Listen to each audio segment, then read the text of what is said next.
जिंदगी की सबसे बड़ी सच्चाई यह नहीं कि हम कितने साल जीते हैं, बल्कि यह है कि जिनसे हम प्यार करते हैं उनके लिए कितना समय निकालते हैं। बस धीरे धीरे चल रही थी, खिड़की के बाहर पेड़ पीछे भाग रहे थे और अंदर हर कोई अपनी अपनी दुनिया में खोया हुआ था। आखिरी सीट पर एक बुढ़ा आदमी बैठा था।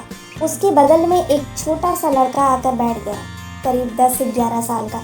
लड़के ने मुस्कुराते हुए पूछा, दादाजी आप हमेशा आखिरी सीट पर ही क्यों बैठते हो? बूढ़े आदमी ने कहा, क्योंकि बेटा यहाँ से पूरी जिंदगी दिखती है।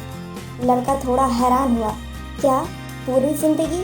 बूढ़े आदमी ने कहा, जब मैं तुम्हारी उम्र का था ना, तब मुझे भी खिड़की वाली सीट बहुत पसंद थी। हर चीज़ नई लगती थी, हर रास्ता रोमांच। फिर बड़ा हुआ तो बीच की सीट पर बैठने लगा। दोस्त, काम, जिम्मेदारियाँ, सब कुछ वही था। ना आगे देख पाता था ना पीछे, और वो चुप हो गए। लड़का उनकी बातें ध्यान से सुन रहा था। उसने बड़ी उत्सुकता से पूछा, और अब? बूढ़े आदमी ने कहा, अब आखिरी सीट पर बैठता हूँ, क्योंकि अब समझ आया है जो आगे भाग रहा था वो सब पीछे छूटता जा रहा है। बस एक झटके से रुकी, कुछ लोग उतर गए, कुछ नए चढ़े। लड़के ने फिर पूछा, दादाजी आपको सबसे ज़्यादा अफसोस किस बात का है? बूढ़े आदमी की आंखें कुछ पल के लिए नम हो गई। अफसोस बस इतना कि जब मेरे अपने मुझे पुकारते थे तब मैं हमेशा बाद में कहता था। बेटा कहता था पापा खेलोगे, मैं कहता था अभी काम है। पत्नी कहती थी थोड़ा समय साथ बिताओ, मैं कहता था फुर्सत नहीं है। बस फिर चल पड़ी। इस बार खामोशी थोड़ी भारी थी। लड़का धीरे से बोला, फिर अब?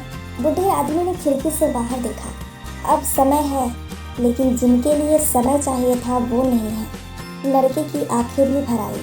कुछ देर बाद उसने धीरे से बूढ़े आदमी का हाथ पकड़ लिया। दादाजी मैं आपके साथ हूँ ना? बूढ़े आदमी ने उसकी ओर देखा और पहली बार उसकी आंखों में सच में सुकून दिखा। अगला स्टॉप आया। बूढ़ा आदमी उठने लगा। लड़के ने पूछा, आप यहीं उतरोगे? उन्होंने कहा, हाँ बेटा मेरी मंजिल आ गई। वह धीरे धीरे बस से उतर गए। कुछ देर बाद लड़का भी अपने स्टॉप पर उतरा। घर पहुंचकर उसने उत्साह से अपनी माँ से कहा, माँ आज बस में एक बहुत अच्छे दादाजी मिले। माँ कुछ पल चुप रही, फिर बोली, बेटा तू आज बस में अकेला ही गया था? नहीं माँ, वो मेरे साथ ही बैठे थे आखिरी सीट पर। अगले दिन वह फिर उसी सीट पर बैठा। इस बार वहाँ कोई नहीं था, लेकिन सीट पर एक छोटी सी पर्ची पड़ी थी।